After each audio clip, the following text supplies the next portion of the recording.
A blessed day po sa ating lahat. Welcome po sa programang Unlearn Error, Spread the Truth. This program has fourfold purposes which are embedded in my prayer to the Father, that we may be illumined by the Spirit of God and be challenged, number one, to equip ourselves with unpopular gospel but solid apostolic doctrine. Number two, purpose and prayer, that we may be uprooted or that we may be challenged to uproot humanistic worldview and defend biblical worldview. Number three, purpose of this study and my prayer, that we may grow healthy in unadulterated, essential, pure spiritual food and be built up in our most holy faith. And number four, purpose of this study and prayer, that we may stand firm in our faith and pass it on to regenerated and faithful sheep. In short, may God help us to unlearn error and spread the truth. Aral na po tayo ng Bible Doctrine 14. How did Timothy formulate his framework of doctrine? Ano po ang matututunan natin dito? Ano po ang inaasahan nating matutunan sa Bible Doctrine 14, mga ka-truth seeker? Number one, paano nga po ba nag-formulate, gumawa ng sariling framework of doctrine si Timoteo? Number two, paano natin makikilala specifically ang humanistic at apostolic teaching? Number 3, ano ang relevance at summary statement ng Bible Doctrine 4? Exciting po ito dahil ile-label natin specifically kung sino ang mga nagtuturo ng Arminian Humanistic Teaching at Apostolic Biblical New Testament Teaching. Tanong, paano nga po ba nagpo-formulate o gumawa ng sariling framework of doctrine si Timoteo habang siya ay nakikinig sa series of study na ginagawa ni Pablo sa kanya? Number 1 po. First, Timothy has consistent and committed heart to learn. Sana po, meron tayong pusong ganito. 2 Timothy 2:2 KJV translation. The things that thou hast heard of me, Paul said to Timothy, the same commit thou to faithful men, o available, o may time, o consistent, o committed to learn. Sabi ni Pablo kay Timoteo, tinuruan kita na lahat ng aral. Gawin mo itong same na approach. Humanap ka ng mga tao na faithful, available, may time, consistent, and committed to learn. Nang sabihin ni Pablo kay Timoteo na gawin ang same na ginawa sa kanya ni Pablo na pagtuturo ng framework of doctrine na natutunan ni Timoteo, at humanap rin si Timoteo ng mga tapat na tuturuan niya, ipinakikita dito sa talatang ito na kaya matyagang tinuruan ni Pablo si Timoteo ay dahil nakitaan ni Pablo si Timoteo ng katapatan. Malamang katapatan sa usaping availability sa time. Ano? Availability na makinig at matuto. Pangalawa, regularidad o consistent na attendance ni Timoteo sa pakikinig at pag-aaral. Pangatlo, pagiging open-minded ni Timoteo para matuto ng mga doktrina ng Biblia. Second po, Timothy has learned from a teacher whose framework of doctrine is apostolic. 2 Timothy 1:13, hold fast the formal sound words, which thou hast heard of me. Sa panahon natin ang kailangan bigyan ng priority time natin ay ang Bible-based biblical apostolic sound word o healthy teaching na iniaaral ng mga apostol. So, number 2, sa paggawa po natin ng framework of doctrine, paggawa ni Timoteo ng framework of doctrine, umupo siya sa mga teacher na ang framework of doctrine ay apostolic teaching. Ano nga po ba mga ka-truth seeker yung mga apostolic teaching? Paano ko malalaman na ito ay apostolic teaching? Punta po tayo sa John 7 verse 16. Sinagot nga sila ni Jesus at sinabi, ang turo, doktrina ko ay hindi akin. Meaning, hindi sarili kong turo, hindi sariling katao, opinion, hindi sariling imagination at hindi sariling inventong aral ko. Ito, sabi ni Jesus. Kundi ang aral at turo ko ay galing sa nagsugo sa akin.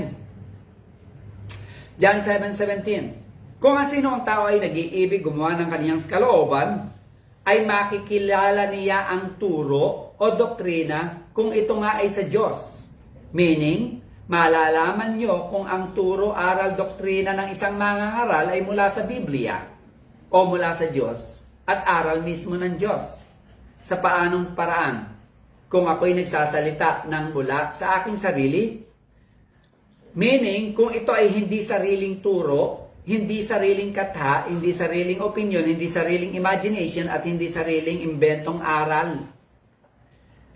John 7:18. Ang nagsasalita ng saganang kaniyang sariling ang nagsasalita ng saganang kaniyang sarili ay humahanap ng kanyang sariling kaluwalhatian.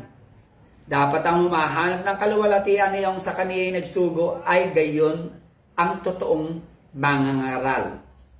Meaning, ang nagsasalita daw o nagtuturo na ang intensyon ay maluwalhati ang Diyos, hindi ang sarili, at lalong hindi ang tao ang may lagay sa trono, bagkus ang Diyos ang dapat palaging na itatanghal, itataas na luluwalhati sa mga aral niya, o palaging sa pangangaral niya ay nasisigurado niya na ang Diyos ang nag-glorify, o tinatawag nating Soli Deo Gloria. Siguradong ang aral ng taong ito o mangangaral na ito ay nagmula sa Diyos. Kung ang naluluwalhati palagi sa kanyang mga aral ay ang Diyos, hindi yung sarili niya at hindi yung tao ang nag-glorify. At dalawa lang naman na aral ang umiiral sa mundong ito, mga ka-truth seeker. Ito ay ang humanistic Arminian teaching, na ang naluluwalhati na itataas ay ang sarili at ang tao, na ang nasa trono ay ang sarili at ang tao, na ang sarili o ang taong tagapagligtas, na ang sarili o tao ang may contribution, participation, cooperation para siya ay maligtas. At ang pangalawang uri ng mangangaral ay ang apostolic Calvinistic teaching, na ang naitataas na luluwalhati ay ang Diyos, na ang nasa trono ay ang Diyos, na ang Diyos lang ang nag-iisang tagapagligtas, hindi Diyos plus tao para maligtas tayo, hindi Diyos plus good work o obedience, hindi Diyos plus sacrament. Na ang sarili o ang tao ay walang contribution, participation, cooperation para siya ay maligtas. Na ang tanging contribution, cooperation, participation ng tao sa kanyang sarili o sa usapin ng kaligtasan ay kasalanan. Yun lang ang participation natin sa kaligtasan. Mababase po natin yan sa Ezekiel 36:25 hanggang 31. Tingnan nyo po sa usapin ng kaligtasan. Sabi ng Diyos sa Israel na lumapastangan sa banal na pangalan niya, ako'y magwiwisik ng malinis na tubig sa inyo, O Israel. Sinong gagawa nito? Ang Diyos ang maglilinis sa atin. Lilinisin ko kayo. Sino ang gagawa nito? Ikaw? Decision mo? Faith mo? Repentance mo? Hindi. Ang Diyos. Ezekiel 36:26, bibigyan ko rin naman kayo ng bagong puso. Ikaw ba ang gagawa nito? Susuko mo ang buhay mo? At lalagyan ko ang loob ninyo ng bagong diwa. Sino maglalagay ng bagong diwa? Bagong espiritu, ang Diyos. At aking aalisin ang batong puso. Sino magpapalambot ng puso natin? Ikaw? Ako? Ang Diyos po. At akin bibigyan kayo ng pusong laman. Pusong umiibig sa Diyos. At pusong naghahanap ng katotohanan. Ezekiel 36:27. Aking ilalagay ang aking espiritu sa loob niyo. Sino maglalagay ng espiritu ng Diyos sa loob natin? Ang Diyos, hindi ikaw, hindi decision mo, hindi pananampalataya mo, hindi repentance mo, hindi positive response mo, hindi sinus prayer mo. At palalagarin ko kayo ng ayon sa aking palatuntunan. Sino magbibigay ng willingness, passion, desire sa atin para makalakad sa palatuntunin, sarili natin, itutulak natin, motivation natin? No. It is God. Ano lang ang tanging contribution natin sa usapin ng kaligtasan na Ezekiel 31? Kung magkagayoy, inyong maaalala ang inyong masasamang lakad at ang inyong mga gawa na hindi mabuti. Yun lang ang contribution natin sa usapin ng kaligtasan. Grace, salvation, is all of God. Wala kang participation, wala kang cooperation, wala kang contribution sa kaligtasan. Actually, mga ka-truth seeker,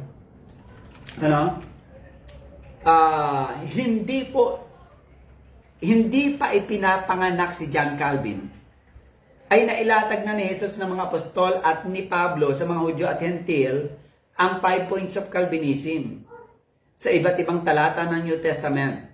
Kaya lang naman kasi tinatawag ang 5 points na 5 points of Calvinism dahil muli lang binuhay kasi ni John Calvin at muling ipinagdiinan at niliwanag ni John Calvin at inilagay sa sistematikong pagkakaayos ang mga doktrinang ito ng mga apostol na ito.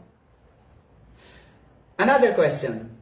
Paano natin makikilala specifically ang humanistic at apostolic teaching? Kapatid, marahil nalilito kayo, ang dami-daming grupo ng Kristiyano, ang dami-daming grupo ng reliyon, sekta, denominasyon, hindi mo na alam kung saan kasasama, hindi mo na alam kung sino ang tama at totoo, hindi mo na alam kung sino ang biblical at hindi. Kapatid, sa araw na ito, ilalatag ko sa inyo specifically sino yung mga grupo na humanistic ang daladala at sino ang mga grupo na apostolic ang daladala sa tuwing makikinig ka at manonood ka at magbabasa ka ng mga literature, Christian literature. Una po, ang humanistic teaching ang daladala ay mga tao, grupo na naniniwala na ang salvation ay by grace. Pero dapat may plus. May idadagdag tayo dapat. Ang apostolic teaching, biblical New Testament teaching, ito yung mga tao, grupo na naniniwala ng salvation is by grace alone. Ilatag po natin. Sino-sino ba ang mga Arminian humanistic ang teaching? Ito po yung salvation by grace. Plus. Ano nga ba yan, Pastor? Number 1. Ito yung mga grupo, mga tao na nagtuturo na salvation belongs to God. At the same time, may bahagi ang tao. Ano na may apostolic teaching? Biblical teaching na grupo. Ito yung naniniwala na salvation belongs to God alone. Walang participation, cooperation, contribution ng tao. Revelation 7:10. Number 2, makikilala natin ang humanistic teaching kung ang aral nila ay man's free will saves. Ang apostolic teaching, makikilala naman natin kung ang aral nila ay God's sovereign will saves, not our free will. Walang kinalaman ng free will natin sa kaligtasang alok ng Diyos at binibigay ng Diyos. John 1:13, Romans 9:16-18, basahin niyo na lang po. Number 3, paano natin malalaman ang humanistic teaching, ang aral ng isang Christian group? Man's choice or decision saves. Ano naman ang apostolic teaching? God's choice, God's decision saves. John 15:16, Ephesians 1:4. Paano natin malalaman na humanistic ang teaching ng mga Christian group na inuupuan natin? Sinner's prayer saves. Paano naman natin malalaman na apostolic teaching ang dala-dala ng Christian group? Christ's prayer saves, not sinner's prayer saves.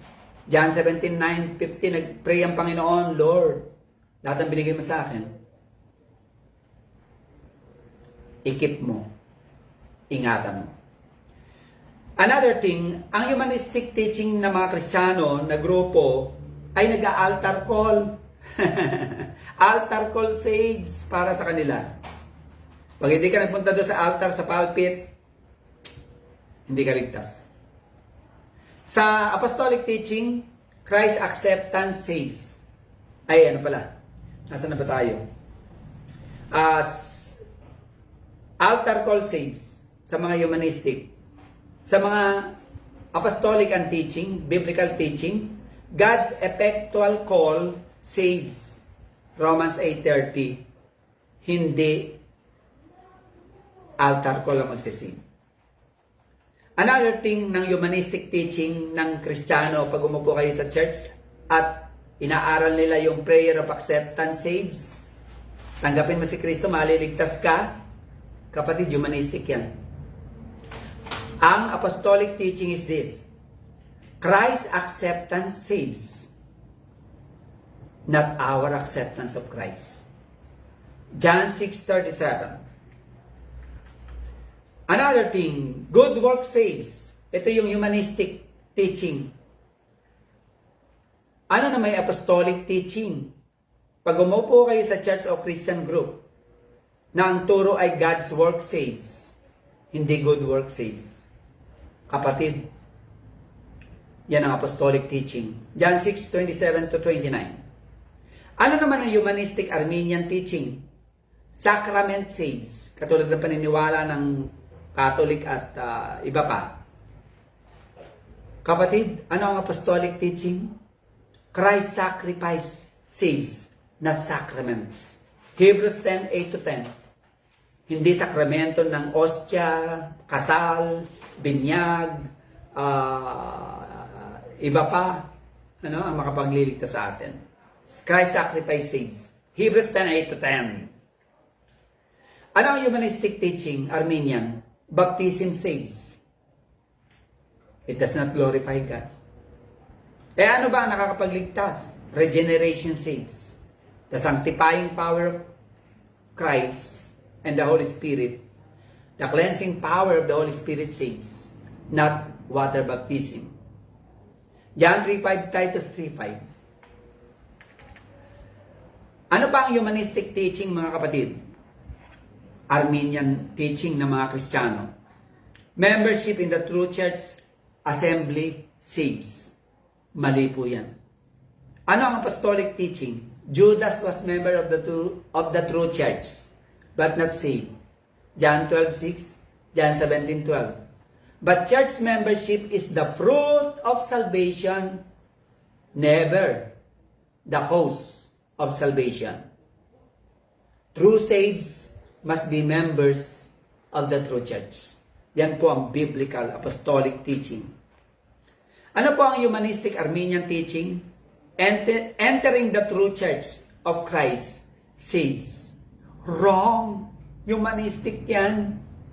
Ano po ang apostolic teaching? Entering the true church, assembly of Christ, does not save. But entering to Christ and to the church are just fruits of salvation. John 10:9, John 10:26-27. Ano ang humanistic Arminian teaching? Kapag umupo ka sa isang church, malalaman mong Arminian humanistic. Entering the true church of God saves. Kapag nasa church of God ka raw, tunay na ligtas ka. Wrong.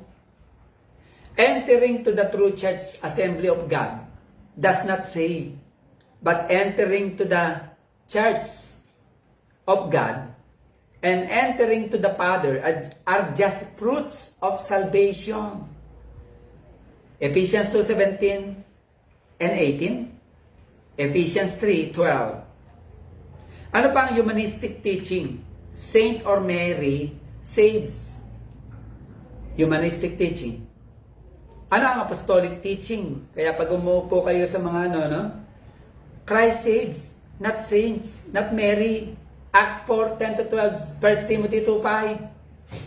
Ano pa ang Arminian humanistic teaching na nag-glorify ang tao, hindi ang Diyos? Man's obedience saves. Kapatid, ano ang apostolic teaching na nag-glorify ang Diyos? Christ's perfect obedience saves. Romans 5:19. Ano pa ang humanistic Arminian teaching? Self-righteousness saves. Ano ang apostolic teaching? Christ's righteousness saves. Philippians 3:9. Ano ang humanistic teaching, Arminian teaching? True religion saves. Sumama kayo sa true religion, maliligtas kayo. Wrong yan, humanistic yan. The gospel of grace saves, not true religion. Ephesians 2:5. Baka sabihin ng iba, meron true religion sa Biblia nakasulat. At ang true religion ay si Jesus. At si Jesus ay makakapagligtas. Mali ka, pastor. Kapatid, ikaw mali. Sa original Greek, hindi po si Kristo at hindi po true religion ang binabanggit doon sa talata na yon. Hindi po true religion. Ang binabanggit doon. Ano pa ang humanistic teaching? Arminian ang teaching. Pag mumupo kayo sa mga sangka-Kristyanuhan. Election is conditional upon foreseen faith. Ang pagpili daw ng Diyos, kaya tayo pinili ng Diyos, kasi nakita ng Diyos yung faith mo na magre-respond ka positively at magre-repent ka positively kapag narinig mo yung gospel, kaya pinili ka na ng Diyos. Maling aral yan, humanistic view yan. Ano pa ang apostolic view?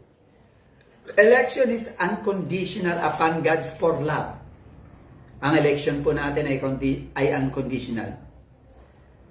Hindi kailangan ng faith, repentance, good work, obedience, sacraments, o anuman.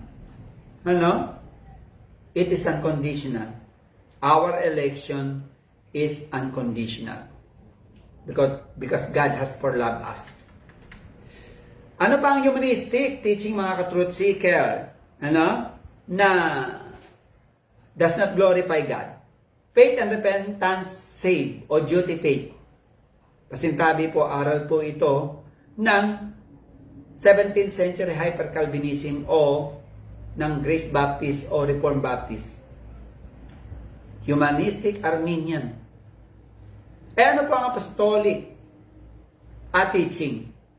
Regenerated produces God-given faith and God-saving faith. 1 John 5:1. Another humanistic Arminian teaching is by faith we will be regenerated. Sa pamamagitan ng pananampalataya, maboborn again ka. Mali. By God alone, we will be regenerated. John 3:5, John 3:6, Ezekiel 36:27. Another humanistic teaching is man is basically good. Mabuti ang tao. Mali po yan, humanistic yan. Man, turo din yan ng psychology. Man is depraved, totally dead spiritually, unable to come to God, unable to have their faith. Romans 3:10 hanggang 23. Ephesians 2:1-2. Another humanistic teaching is atonement is for all without exception. Ang kamatayan, muling pagkabuhay at dugo ni Jesus ay para sa ikaliligtas ng lahat. Apostolic teaching, atonement is for the definite elect people of God. John 10:15, Ephesians 5:25. Another humanistic teaching is grace is resistible. Ang apostolic teaching po ay ito. Grace is irresistible. Romans 9:11-15, Romans 9:18-19, ang grasya po ng Diyos ay nakaka-attract at nagre-regenerate ng mga taong patay sa Espiritu. Another humanistic teaching po is salvation can be lost. Ang apostolic teaching po na nag-glorify sa Diyos is salvation is eternal. It cannot be lost. John 10:27-29, Philippians 1:6. Another humanistic Arminian teaching is Christian rule of conduct is the 10 Commandments. Ano ang apostolic teaching na tama? Na nag-glorify sa Diyos? Christian rule of conduct is the gospel law o the law of Christ, Galatians 1 to 2. Hindi ko muna i-explain yan mga kapatid. Pag-aaralan natin yan some other time. Another humanistic view is the pre-offer of the gospel is for all without exception. Ano ang humanistic? Ano ang apostolic naman na view that glorifies God? The pre-offer of the gospel is for the regenerated.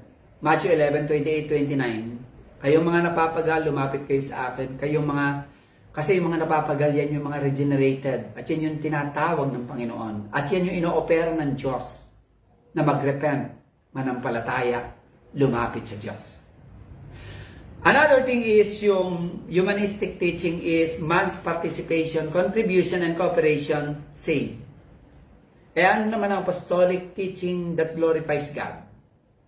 Salvation is all of God, all of grace. Ezekiel 36:25-31, binasa na po natin kanina. No man's participation, contribution, cooperation will save us. Salvation is all of God. Salvation belongs to God. Salvation is all of grace and all of God. Number 3, paano gumawa si Timothy ng framework of doctrine ng ayon sa kanyang sarili. Of course, dapat biblical base. Number 3, Timothy has formulated his framework of doctrine based on the apostolic teaching. 2 Timothy 1:13, hold fast the form of sound doctrine which thou hast heard of me. Timoteo, lahat ng natutunan mo sa akin na sound doctrine, framework of doctrine, systematic theology, sabi ni Pablo, hawakan mo ito. Anong pinupunto natin dyan? Third, Timothy has formulated his framework of doctrine based on the apostolic teaching. Hindi lang umupo at natuto si Timoteo sa apostol na aral. Siya ay nag-formulate ng doktrina na base doon sa apostolic teaching na inaaral ni Pablo, mga kapatid. So, dahil natutunan ni Timoteo ang framework of doctrine na iniaral sa kanya ni Pablo, na sound, healthy, at biblical, malamang sa paggawa ni Timoteo ng kanyang sariling framework of doctrine ay sound at biblical rin, meaning, lahat ng i-arrange isa sa ayos ni Timoteo ayon sa kanyang pagkaunawa, ayon sa kanyang pagiging siya, at ang paglalatag niya ng doktrina ay sisiguraduhin ni Timoteo na ito ay apostolic, sound, good thing, biblical at in accordance with the whole counsel of the Old Testament and of God. Fourth, paano ginawa ni Timothy ang kanyang framework of doctrine? For Timothy's framework of doctrine is built on faith and love which is in Christ Jesus. 2 Timothy 1:13, hold fast the form of sound doctrine which thou hast heard of me in faith and love which is in Christ Jesus. Sa pagbuo ni Timoteo at natin ng framework of doctrine, napakahalagang unawain na ang faith at love na tinutukoy dito ni Pablo ay hindi natural faith at hindi natural love na umiiral sa tao. Ito ay faith and love na nag-uugat mismo sa karakter ni Jesus. Paano nga po ba napupunta ang faith and love sa kaibuturan ng Espiritu natin? Ito po ay sa pamamagitan ng Espiritu Santo, inire-regenerate tayo ng Holy Spirit. Ezekiel 36:27, 2 Timothy 1:14.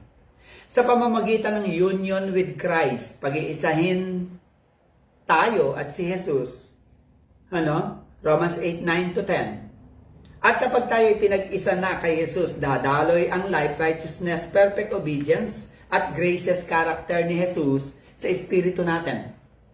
At ang espiritu nating nabuhay ay naturalesa at supernaturalesang magbubunga ng faith and love, Galatians 5:20, na nag-uugat mismo kay Jesus. Kaya nga napakahalaga na sa pagpo-formulate natin ang framework of doctrine ay siguradong regenerated nga tayo mga kapatid. Pati na ang nagtuturo sa atin, dapat siguraduhin nating sila ay regenerated. John 3:3. Ano? Yan. Except a man be born again, he cannot see. Meaning, unless a man be regenerated,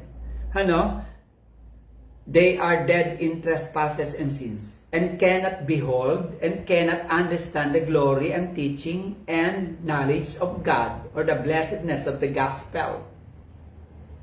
Fifth, paano binuo ni Timoteo ang framework of doctrine niya? Timothy's framework of doctrine is taught by the Holy Spirit. 2 Timothy 1:13, hold fast the form of sound doctrine which thou hast heard of me. 2 Timothy 1:14, by the Holy Spirit who dwells within you. Ang framework of doctrine na inilatag ni Pablo kay Timoteo ay pinagkatiwala ng Holy Spirit na nananahan kay Timoteo. Meaning, tanging ang regenerated lang katulad ni Timoteo at ni Pablo ang makakaunawa, makakakumbinsi ng malalim, at makakakuha punto por punto ng gospel truth o aral ng sovereign grace. Marami pong nag-uubos ng mahabang panahon sa pag-aaral ng Bible School or Bible College. Yung iba ay nagdo-doctorate degree pa at kapag gumraduate ay with high honors pa. At karamihan ay taas noo kapag nababanggit ang kanilang title degree.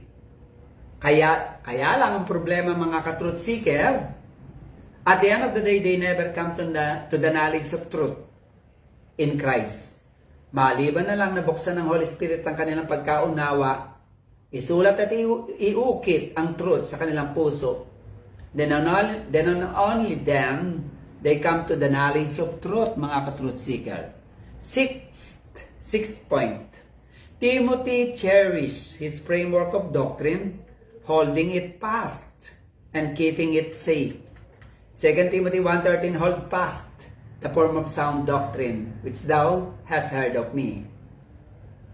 7. Timothy finds people who are committed to learn and able to teach others. 2 Timothy 2:2, lahat ng itinuro ko sa iyo, Timoteo, narinig mo sa akin. Ipagkatiwala mo, ipasa mo itong mga aral na ito sa mga faithful, sa mga taong available, may time, consistent at committed na matuto.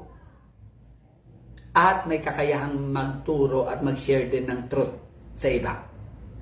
Relevance ng ating pinag-aralan mga ka-truth seeker ng Bible Doctrine 14 ay suggest na nawa ay gawin nating modelo ang buhay ni Timoteo. Hanap tayo ng mentor o teacher na nauunawaan at may kakayahang ilatag ang framework of doctrine, lalo na ang framework of sovereign grace na nag-glorify ang Diyos. Then bigyan natin ng pansin ng Holy Spirit upang pagpalain at gabayan tayo sa ating journey ng pag-aaral. Nang sa ganon ay lumago tayo spiritually at maging matibay at matatag tayo sa ating pananampalataya at pagkakilala sa Diyos. Summary statement po ng Bible Doctrine 14. Write out framework of doctrine and share.